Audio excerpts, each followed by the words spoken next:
Today we are joined by Carsten Bergenholz from Department of Management. Carsten has been active in the IMC circuit for years and years and has been doing a lot of really interesting work on choice and decision making. And not unsurprisingly, for those who have followed it, has turned this research question into something that can be explored also during COVID-19, the natural experiment of COVID-19. Self-efficacy in uncertain environments. Carsten, please take us away. Thank you. I'll just be sharing my slides. I assume you can see my slides here. Yes, so thank you. This is work with Kim Kluwer from Kolding in southern Denmark and Juana Vokulescu. They're also here. Maybe they can wave so Zoom's algorithms picks it up and you can see their faces. Yes, and as you said, this is about self-efficacy in uncertain environment, and we used COVID-19 as a natural experiment, and I'll get to that, what we did in just a second. As usual, please feel free to interrupt and ask questions, and in particular, whether the word uncertain is the right one. I'll get back to that, but that's something you're very welcome to think about as we go along. The paper is currently in a revise and revision process at Entrepreneurship Theory and Practice, and it's one of the things that we're working on. So all input we're getting now is something we can put into the paper when we send it in a couple of months. So the timing couldn't be better. Okay, so the question is, how does a COVID-19 crisis impact the link between entrepreneurial intentions and entrepreneurial self-efficacy? Of course, COVID-19 crisis is a lot of things, and we can get back to that. But we know that entrepreneurial intentions and self-efficacy is strongly correlated. I mean, research has shown that in many contexts. But what happens during a crisis? That's not always easy to sort of get your data on that. But I was sort of so fortunate, so to speak, to realize early, I'll get to the specific timeline in a second, but early March in 2020, I realized that, well, I every year send out a survey to my students, hundreds of them, and I had just sent out a link to a survey on the, I think it was 4th of March. And then a couple of days later, we then began to realize, okay, there are a lot of people that didn't reply in the first round. I mean, I often have to send reminders. So rather than sending the reminder a week later than I usually would, we decided to wait a month for sort of the COVID-19 crisis to have probably impacted or impacted people. So in that sense, that's our natural experiment. We can compare how people respond to questions about their self-efficacy and their entrepreneurial intentions from responses submitted either just before the lockdown or just after the lockdown. You'll get sort of a more specific timeline in just a second. Natural experiments are in this way are sort of great because they sort of give us insight into how people think and respond in a real life scenario, but they can also be more uncontrolled. They can be more uncertain exactly what goes on. So we conceptually replicated our finding in an online vignette experiment, and I'll get into what that looks like. And it was one of those nice situations where everything that we wanted to happen in the lab experiment actually happened. So it was very nice to see that happening. That doesn't always happen with my experiments, I should add. So what we are trying to show is that entrepreneurial self-efficacy is a stronger predictor of entrepreneurial intention in a pre-COVID-19 situation. So when there's less uncertainty rather than after COVID-19 when there is more uncertainty. So it's the link that is different and depends on the context. This is just the agenda, and to outline what I want to talk about, I'll of course do this in much more detail now. I don't want to sort of spend too much time on the sort of the broad entrepreneurship background. I just sort of want to highlight some key elements. And again, as I mentioned, there is a very strong relation between how much people think they can do stuff, self-efficacy, I mean, how much they think they can run a firm and whether they're actually going to do it. This has been shown in different countries, different samples, etc. But we don't really have data on sort of the impact of an uncertain environment. We might be able to compare two countries where one is more uncertain than the other one and then do a cross-sectional design. But there hasn't really been any study that was able to take advantage of this COVID-19 crisis that we weren't able to. And the question is is sort of pretty open. It's not completely, sort of theoretically speaking, straightforward whether self-efficacy link will be stronger or weaker depending on the uncertainty of the environment. Here I just want to sort of link to a project by the HOPE people and Michael Bang that's been leading that, just to sort of link the self-efficacy term to the COVID-19 crisis. You might, I think many of you have already seen this study. The HOPE consortium has surveyed a bunch of people in terms of how they are able to cope with the COVID-19 crisis and whether they're able to engage in social distancing, etc. It turns out that it's actually self-efficacy that is the strongest predictor of whether they do that. It's not fear, it's not trust in the institutional system, etc. So this is just to sort of make a link to the broader COVID-19 situation and highlight that self-efficacy is actually something that can really drive behavior in these uncertain environments. And I think that's quite a nice link that we will be integrating in the paper. Okay, this was sort of the overall setup, the overall question that we want to respond to. I think this is sort of the key thing that is quite particular about our study that I want to highlight. It's the timeline of our data. So every year for the past years, I have taken advantage of, at one point, teaching both on the first semester on our bachelor degree and the sixth semester. And we have hundreds of students, so it's a big cohort of students. And the fact that I was teaching on both also meant that the response rates were quite decent. I think we have response rates of about, what is it, 70% something.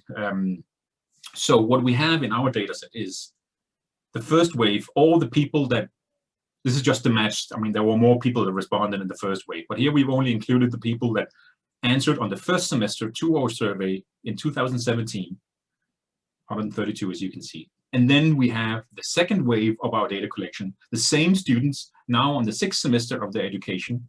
And we then have 59 that responded to our survey. This is the exact same survey as in wave one, I should add, and that responded 5th of March. And then we waited a bit until we sent out a reminder, and 73 responded after. And then the idea is that this COVID-19 is an external shock that will sort of tell us that there will be difference in responses before and after. But again, just to highlight, all these people are also people that responded in the first wave. So we can sort of also control for whatever they thought 3 years ago. The whole idea with this was, of course, in 2017, we did not plan to sort of take advantage of the COVID-19 crisis. We just wanted longitudinal data, but now we got something on top of it. So this is the first study. This is the data here. To dive directly into it, the key measures here is entrepreneurial intentions. 5 years after finishing my education, my intention is to have started my own firm, and entrepreneurial self-efficacy, a 2-item scale. Relatively sort of short approach to measuring efficacy. Others have 10, 15 questions. I'll get a little bit back to that. But again, this is part of a larger bunch of questions. I'm also asking ethics questions, etc. So this is why we sort of have this sort of crude way of measuring entrepreneurial self-efficacy. Okay, so these are the key measures that we have. Just to sort of show you descriptively, when we compare before and after COVID responses in 2020, the entrepreneurial intention is actually not really that different. And also the entrepreneurial self-efficacy in 20 is also not really different pre and post. It's certainly not statistically different, the 319 versus 325. And you can also see that I guess it's a good thing that the entrepreneurial self-efficacy is going down while they study. So in 17, the same group of people were sort of, the higher the number, the stronger their self-efficacy. That's not really surprising because people learn about how difficult it is to become an entrepreneur, so they realize that maybe that's not for them. So in some sense, we could say we are killing their entrepreneurial dreams, but that could also be a good thing. This is just to sort of give you an indication of sort of the crude descriptors of the data. Diving right into what is then the key graph, I'll have a table where I show some numbers in just a second, but this is sort of the key graph here where we have, we're trying to show the interaction effects of their efficacy measure in 20 and linking that to their entrepreneurial intention in 20. And as you can see, the two lines cross, and there is a stronger link before COVID-19. So people that answered sort of the 5th or the 6th of March versus people that answered in April. So there is a, I mean, there is still a after there is still a relation, the red line still indicates a relation between self-efficacy and COVID-19 lockdown, but it's just sort of significantly, the interaction effect is significant, so the effect is stronger before. I can show you this figure in numbers as well. So we have the expected effect of gender, more male intentions. We have the expected effect of efficacy in 20. It's linked to the dependent variable entrepreneurial intention. Even what they've replied in 17 is still related to the entrepreneurial intention 3 years later. That's also as we would expect. And the change of efficacy is also significant. But I think let me just jump down to the key thing here is that these two numbers, showcasing the interaction effect, either just going by the efficacy in 20 or going by the change in efficacy from 2017 to 20. We have a p-value of about 0.03. Just to highlight, I mean, they're both significant and sort of reasonably significant, but I also want to highlight this is a small sample, and this is the p-value that we have.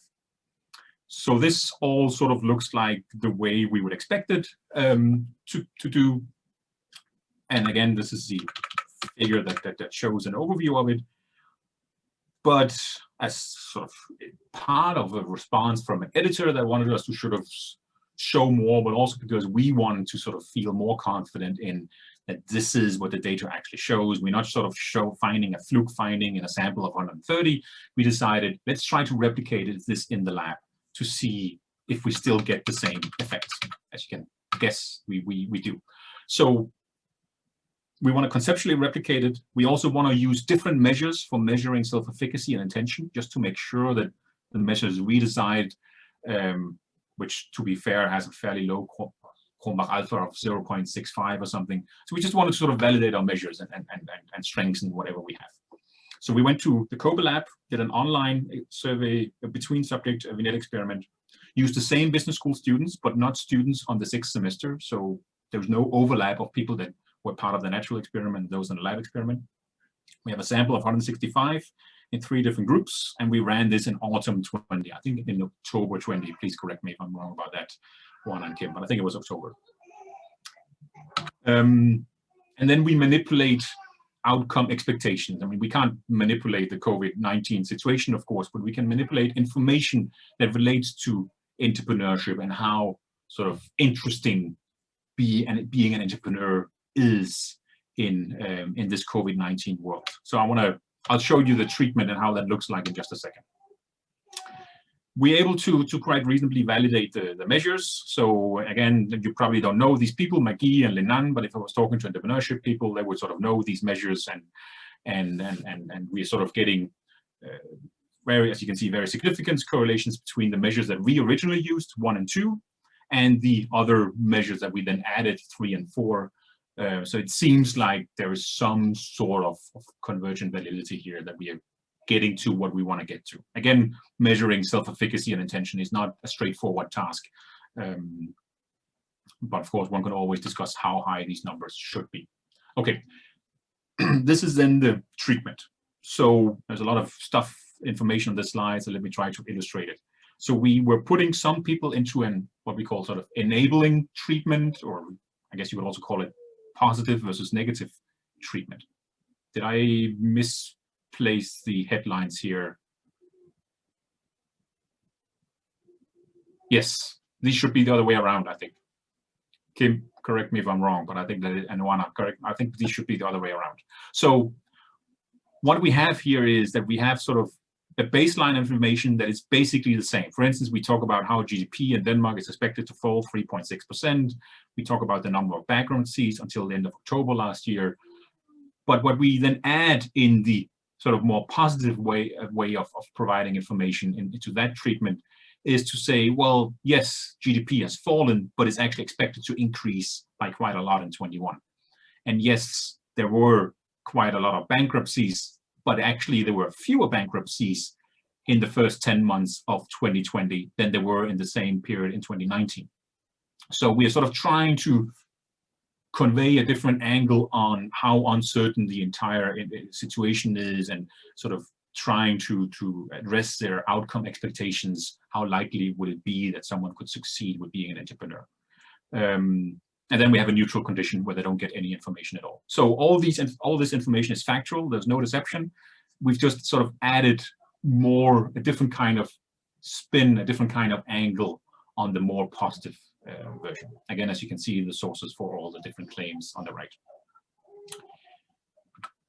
And we asked them, we do a manipulation check. We asked them, when do you, in how many months do you think the crisis will be sort of done with? Either the business crisis, or from a society perspective, or from a health perspective. And as you can see, there's a substantial difference. Those that receive what you could call the positive treatment from the business and society point of view have a significantly expectation of much shorter, much earlier, that the COVID-19 crisis will stop much earlier. It's very nice to see that there's no difference in terms of health, which there shouldn't be. We didn't give them any health information. We only gave them business information that then sort of could influence these two. So our treatment worked in this sense. The manipulation check works out. The difference is quite large, as you can also see, going from 15 to 24 months in a business perspective. So people in positive treatment expect the crisis from a business perspective to stop much earlier. We then show, I go directly to the interaction effects, and I'm just putting the, not sure if it's too small, but maybe you can remember the former one from the natural experiment up on the right corner. Dan, I'll get to you in just a second. Just want to sort of highlight here, we have roughly the same kind of interaction effect. It's significant at 0.01. So in the lab, we end up finding the sort of same kind of link, that there's a stronger link between entrepreneurial self-efficacy and entrepreneurial intention in sort of a pre-COVID, in a less uncertain environment. Dan, you have raised your hand. Yes, you also had a control treatment, it seemed, from your previous slide. What was that? Yes, so the control treatment was just no information. So basically, they were sent into 3 different Qualtrics set up. One, they got some positive information. One, they got this sort of negative angle on it. And the third one, they just didn't get any sort of additional information. But it even seems that your control treatment had a larger negative effect than your negative treatment. So, I mean, the differences between the control and the negative were non-significant. But that could be the sample size. I think, as you might be indicating in the society, this could actually be that this could turn out to matter. I think for us, the way that we interpret it is that we live in a society where there is a lot of focus on illness and crisis and bankruptcies and hairdressers that can't open up and whatever. Look at my hair. So, I mean, in that sense, we interpreting it as a negative is sort of being status quo. Right. So the control was in a way also negative because of all the media attention and so on. That is our interpretation of it, yes. Yes, and I don't remember exactly what the timeline, but there was also exactly at the time when we were running this, something else happening. So we kind of were like, okay, well, we couldn't really counterbalance that. It was the Mint crisis that happened. Oh, yes. It's true. Yeah, the Mint crisis and numbers being rising, etc. So yeah, this was run early November, and of course we can't rule out that early August this would look slightly different. Yes, thanks, Dan. So again, this is sort of, we were very happy to see that we could replicate the interaction effect. I think it's fair to say that it looks reasonably similar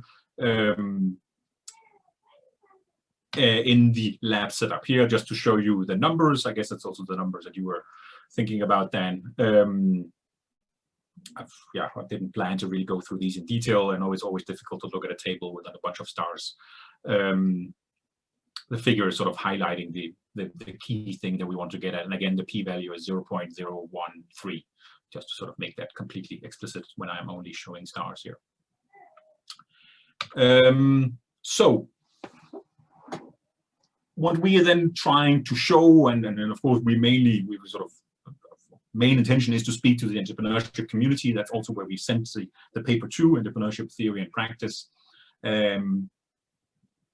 It's one of sort of the most studied concepts, entrepreneurial self-efficacy, and what influence that has, and especially because there might be a way of influencing people's self-efficacy But what we're then trying to show here is, look, there is actually how strong a self-efficacy effect is on entrepreneurial intention, and to what degree people will start company is very much depending on uncertainty. We can make that claim based on more sophisticated research designs than what has sort of been available in the community before. As mentioned before, there could, for instance, be comparison between different countries where one country is argued to be more uncertain than another country, and then they sort of find a similar thing. But here we have the same subjects responding, same pool of subjects responding before and after, and we show this effect. Policy-wise, we are then making the claim that focusing on self-efficacy might mainly be important in environments with low uncertainty. Maybe it's more relevant, as we did in our lab experiment, to sort of try to address uncertainty expectations and how uncertain the environment actually is. So we sort of, policy-wise, we're sort of also making an argument that we should shift focus. But, and this is then also where I want to open it up a little bit, and this is something we're still working on addressing in the next version of our paper. The COVID-19 crisis is, of course, sort of, I mean, a lot of stuff happened in the spring of 2020 and the autumn of 20.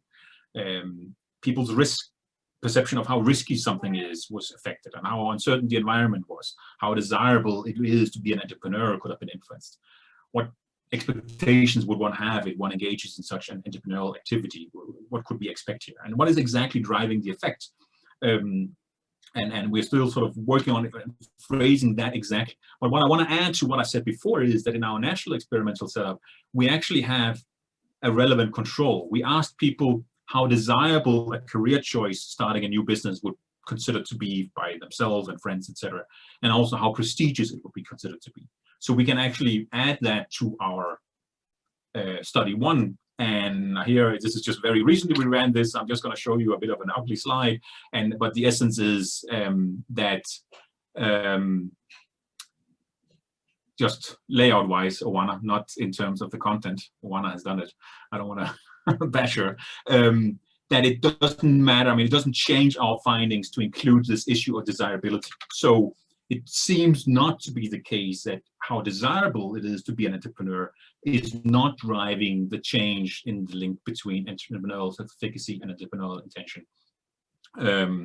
But it's the individual's perceptions about risk and uncertainty that drives how they think of whether they can achieve a certain outcome that is really driving it. So I think this is the last slide here. I think this sort of quite nicely illustrates how one sort of quickly and serendipitously can try to take advantage of a situation and answer a relevant research question. But of course, we are still in a situation where we have such an impact as a COVID-19 crisis. It's not a clean sort of shock. There's a lot of stuff happening in that shock. But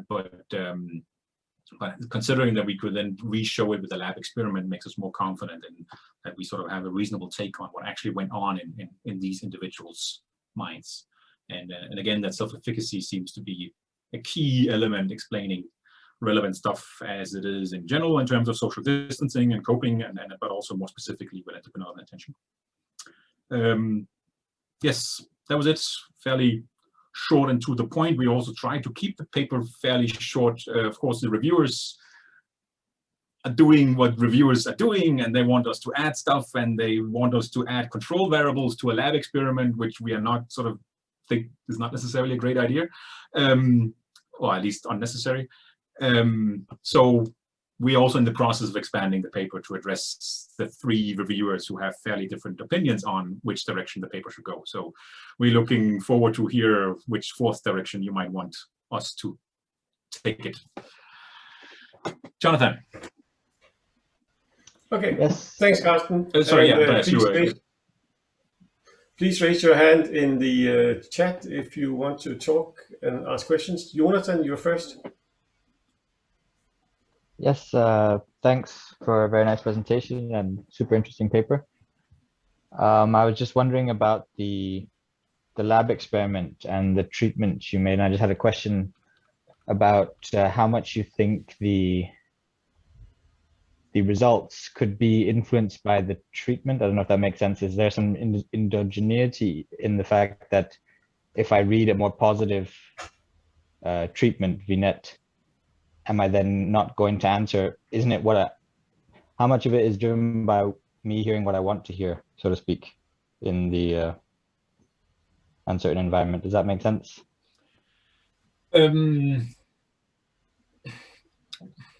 Yeah, I guess I think so. I mean, Kim and Wanda, feel free to jump in if you. But yeah, I mean, we want to make it sort of more positive or more negative, the outcome expectations. That's what we were going for. Of course, exactly what was going on in people's mind is difficult to figure out, but what we notice is that it's not entrepreneurial intention as such that is changing. It is the link between efficacy and intention. If we were just changing entrepreneurial intention, I think it would be much less interesting. But that actually doesn't turn out to be the case. It's interaction effect that we can influence in this way. Okay. Then. Yeah, thanks. It was a really nice presentation. Nice natural experiment. So if I had only seen study one, I would be really worried that, you know, timing had something to do with, was correlated with, say, personality or some other thing, like the ones who responded early to the survey also, you know, had more drive or something like that. But of course, study two addresses that to a large extent, I would say. But I wonder, when you said it was the same people you had in 2017 and 2020, could you also go back and see when exactly they replied to the surveys, if it was completely random or if there was something? I mean, do you have other ways of addressing it? So that's actually a good point.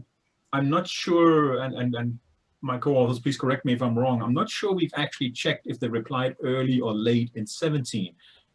We have done, I mean, we can see there are no gender differences. I think we've also checked that the parental education and stuff like that. I mean, we have quite sort of firm reasons to believe that that there's sort of no systematic personality or whatever sort of difference as you indicate. And we also have sort of, I mean, this is sort of a similar pattern that I've seen. I've done this over many years in cohorts, and we've seen sort of similar patterns of not seeing substantial differences between early and late responses. But Juana, you were unmuting your mic. Do you have something to add? Yeah, no, we haven't actually checked if people who responded late in 2020 also responded late in 17.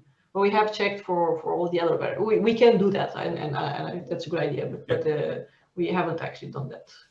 Yeah, but yeah, as mentioned, I mean, we have checked for quite a few other variables, and and we have, yeah, again, parental education, and we have the gender, and then the risk perception, and we have a bunch of things, and it doesn't seem to be the case. But of course, as you say, it's difficult to completely rule out in the natural experiment setup. Yeah.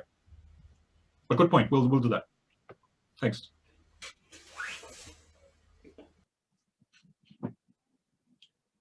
You asked a question about whether uncertainty was the best word to describe the COVID-19 crisis with, right?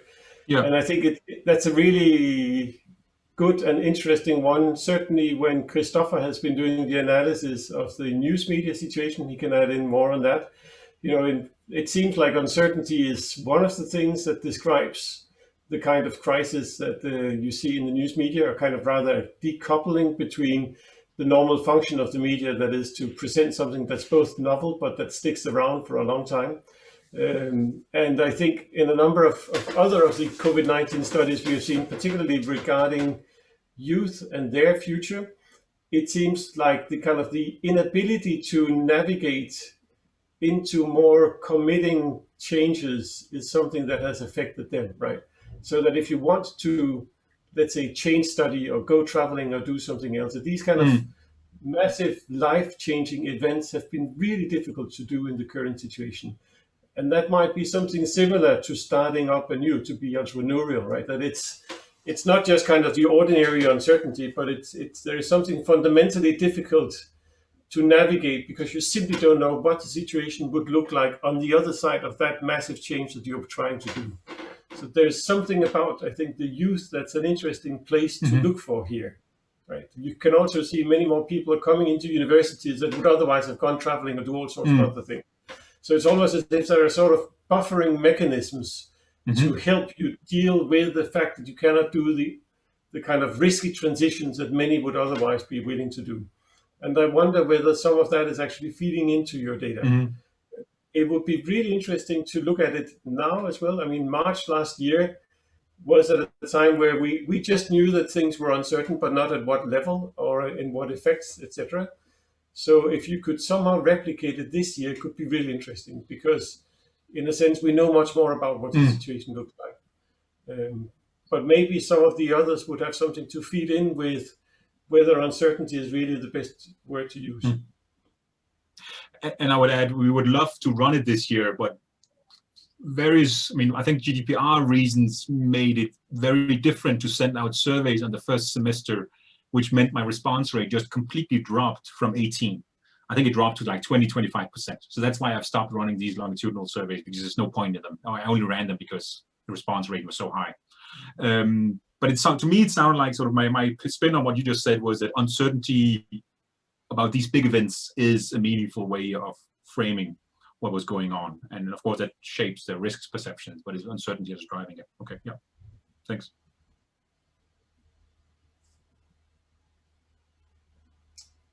Other questions or comments or suggestions? I can add, while people are thinking, that, as I mentioned, we also have ethics question. And I don't think we've sort of probably looked at this. But for instance, we have the classical Kahneman question of a snow shovel costing $15, and then a snowstorm hits, and now the snow shovel costs $20. Is that fair? And we also have a question of how should you try to give away tickets? Should it be an auction, or should you sell it, or should it be a queuing? And there's also about firing people in a company that is going through a crisis. I mean, there's quite a bit of stuff that we in the same way can address in this natural experiment and maybe also lab experiment kind of setup. Just haven't had time to look at it. It's been a COVID year, so we've been busy. But just to say, there's actually potentially more coming out of this setup. I'm very keen on this Kahneman question about snow shovels, because that's basically the hand sanitizer question, just with a snow shovel. So, yeah. Any other questions? Chris, would you think, are we talking about unpredictability or uncertainty, or what would be risk? Which technical term would you prefer to use for this? It's probably all of them that COVID has an influence on. So it probably widens the possible distributions of outcomes that we don't know anything about and that we don't have under control.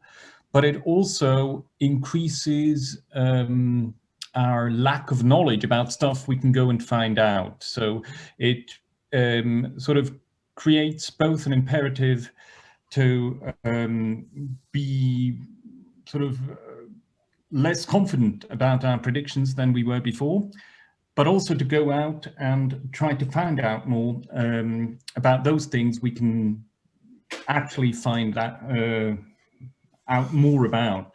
So partially we can reduce this uncertainty that we have, and it sort of gives us an opportunity to do that. And life in some ways also, you know, on a psychological level is less boring.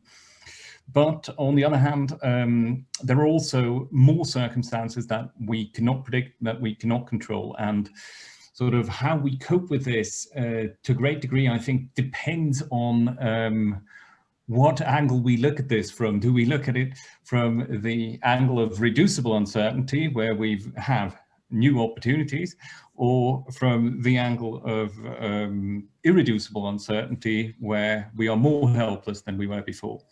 And it would be nice to have that reflected in a model also, but it's you know, it's complicated to integrate these aspects into models of the data we actually have. If I can address that sort of directly, I think, I mean, at least the way that I would interpret what you just said was that you said it would become more difficult to sort of predict and be less confident in the post-COVID situation. And I would argue then that this is also that what we see in the data, that the link between efficacy and uncertainty is then being reduced. That people have realized, people with high efficacy have realized that this is just too difficult, so they're not really sort of going for it.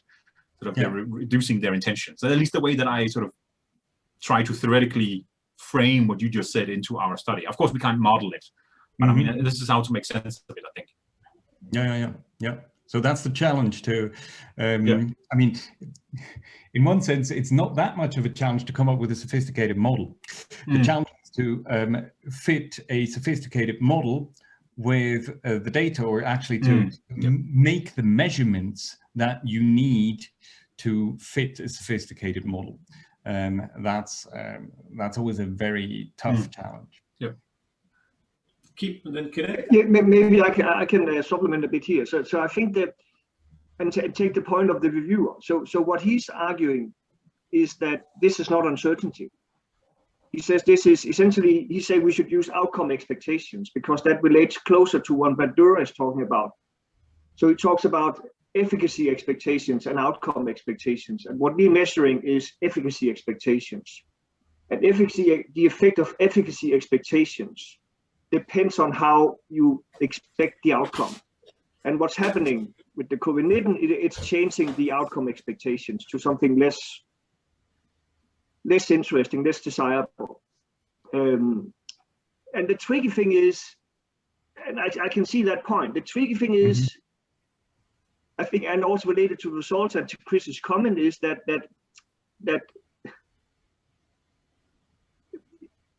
the theorizing depending on efficacy expectation and uncertainty are actually different. If you take Bandura's outcome expectations, you will expect the results we find. But if you take entrepreneurship research, they normally argue that entrepreneurship happens under uncertainty. Entrepreneurs act when there's uncertainty. So the uncertainty creates the gaps in the market that makes people actually act.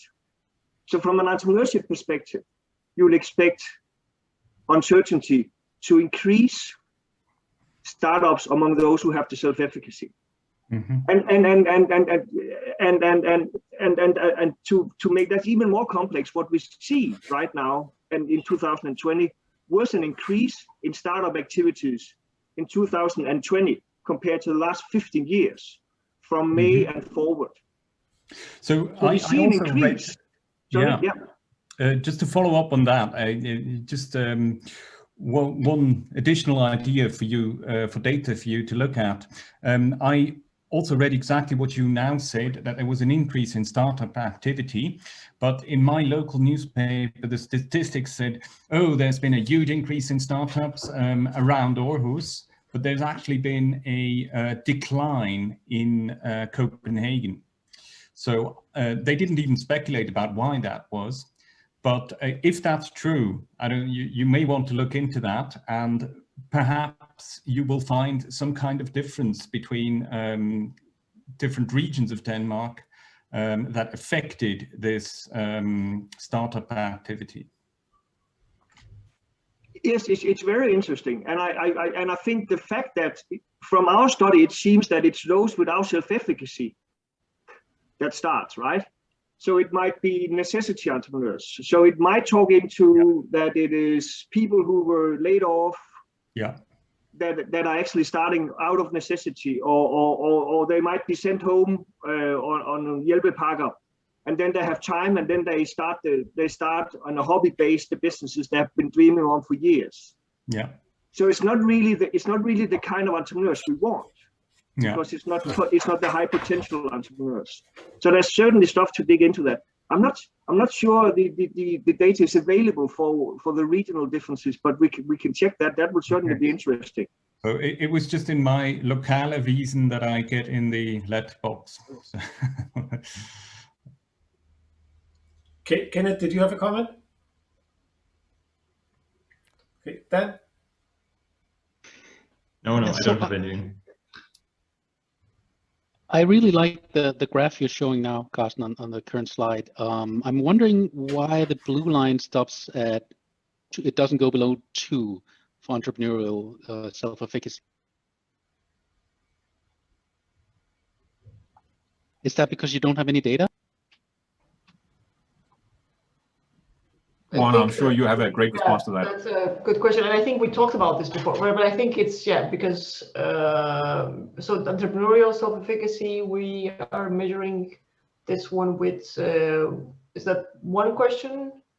I think so, right? It's not an average. No, self-efficacy is 2 questions. Okay. I don't. So yeah, I need to look into this. I think we talked about this, and it is actually sort of yeah. It's just. But of course these are model results, so it would be nice to see the actual data, and I'm sure there's a lot of variation in those. Yes. And the reason I'm asking it would be interesting to see the data, because maybe it was just based on the discussion between Chris and Kim. It might not be a linear effect, right? It could be that those with high entrepreneurial self-efficacy has a stronger, relatively stronger, I mean, entrepreneurial intention. It might not be a linear effect, the interaction. Of course, that's very difficult to model in a statistical model with, unless you have a lot of data, but it would be interesting to see a scatter plot of the data on top of the model results. Yeah, that's a fair point. We can't do nonlinear effects with the amount of data we have, but sort of having the scatter plot on top, I think that's a good point. Thank you. I put myself on the list. I think the idea to look at self-efficacy during the COVID crisis is a really, really interesting one. We're currently trying to model the non-pharmacological interventions, the efficacy of those. So whenever governments do something to try to stop the spread of the pandemic, and we're trying to model that across countries and correlating the efficacy with what we get from our questionnaire data. And it seems that the question about, do you feel that you know what you need in order to act in the situation is a fairly strong predictor of how efficient it is for a country to introduce a lot of these NPIs. So, actually quite contrary, where most of the interventions we have seen from the government side is about restricting people's actions and sense of actions. And it seems that for many of them, actually, if you feel that you can act in the situation, it makes for a more efficient introduction of an intervention or a restriction. So I think there is a lot to the self-efficacy in it. But I wonder, have you looked at the distribution of self-efficacy in 2017 and 2020? So, I mean, could one of the explanations be that people simply, on average, feel less feel they have less self-efficacy in 2020 compared to 2017?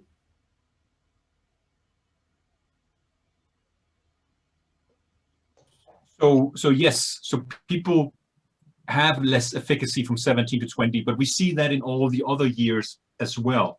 So students that go through our business economics degree, they seem to learn that when they start, they all want to be entrepreneurs, and then during those years they realize, oh shit, this is difficult. Maybe I want to go for something else. So at least also, as you can see with these numbers, it doesn't there doesn't seem to be, let's see if I have it. I think I have the number from the former years in the footnote here. They're reasonably similar. I think you can see my notes here, right? So if we compare them to the former years, they're sort of, I think, in the same ballpark: 325, 317, 311, 336. I mean, well, these were both first and sixth semester numbers I was saying there. But I think, yeah, the essence is the changes we're seeing in efficacy is actually not uncommon. So it's not our biggest or our smallest difference in sort of in between these cohorts. It's kind of like actually right in the middle. So it fits with what we expected. Have you tried to look at the distribution? I mean, has the shape of the distribution changed at all, rather than just the mean value? Because again, it might be that some are much more affected than others, and that particularly if part of what the situation creates, I think that's a really nice point. It's that the uncertainty provides these gaps that allows for a space within which entrepreneurial ideas can develop, right? But it might be something that takes the kind of highly entrepreneurial to find them and not the others. So you might want to be looking at some of the distributions as well. And that could be another thing that explains it, or that could be worth looking into. I think that's absolutely one that's also giving a thumbs up. I think that's an excellent point. We should do that. It also fits very well with Dan's comments from before. We can even look at, I think about, what is it, 10, 12% of all these people have started a company, and we could also sort of look into that. But absolutely, we should check the distribution, because it would be theoretically meaningful to expect. Well, it wouldn't be extremely surprising if the distribution is affected without the average is affected. So we'll check that. Yeah, and I mean, and by definition, entrepreneurs are outliers, right?